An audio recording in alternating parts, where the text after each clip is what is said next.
కాంగ్రెస్ ప్రభుత్వం ఇచ్చిన హామీలను నెరవేర్చలేక ప్రజలను తప్పుదోవ పట్టిస్తోందని బీజేపీ నేత డాక్టర్ వంశీరెడ్డి ఆరోపించారు. రాష్ట్ర ప్రజలకు సన్నబియ్యం పంపిణీ చేస్తున్నామని ప్రకటిస్తున్నప్పటికీ దీని వెనుక కేంద్ర ప్రభుత్వం అందించే సహాయాన్ని గోప్యంగా ఉంచేందుకు ప్రయత్నిస్తున్నారని విమర్శించారు. బియ్యం పంపిణీ సమయంలో లబ్ధిదారులకు ఇవ్వాల్సిన స్లిప్పులు అందించకుండా రాష్ట్ర ప్రభుత్వం మాత్రమే దీనిని అందిస్తోందని ప్రజలను మోసం చేస్తుందన్నారు. హైదరాబాద్ హెచ్సియూలో భూములను అమ్ముతూ కాంగ్రెస్ ప్రభుత్వం నగరాన్ని కాంక్రీట్ జంగిల్గా మారుస్తోందని విమర్శించారు.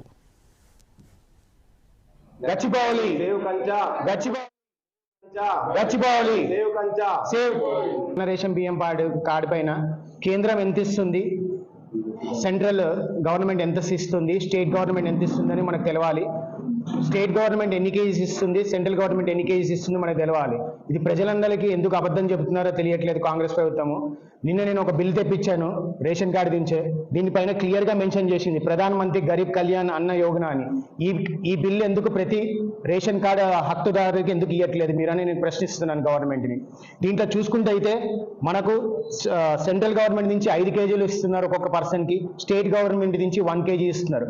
నాట్ ఈవెన్ 1% కూడా స్టేట్ గవర్నమెంట్ ఇవ్వట్లేదు. ఇంత స్కీమ్ నడుస్తున్నా కానీ మోడీజీ ఫోటో ఎందుకు లేదని మేము ప్రశ్నిస్తున్నాము.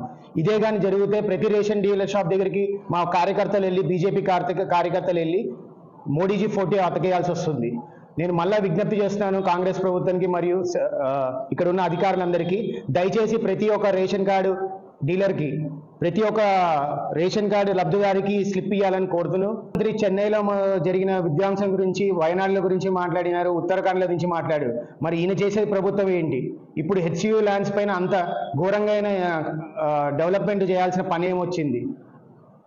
ఇంకొకటి మనం చూసుకుని ఇట్లా మనం ఇప్పుడు కానీ వాయిస్ రేజ్ చేయకపోతే రేపు మనకు కేబీఆర్ పార్క్ ఉండదు, పాలపిట్ట పార్క్ ఉండదు, ఇంకా బొటానికల్ గార్డెన్ పోదు.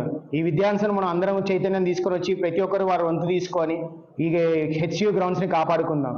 మేము ఈరోజు కంచె గచ్చిబౌలి అనే క్యాంపెయిన్ ఈరోజు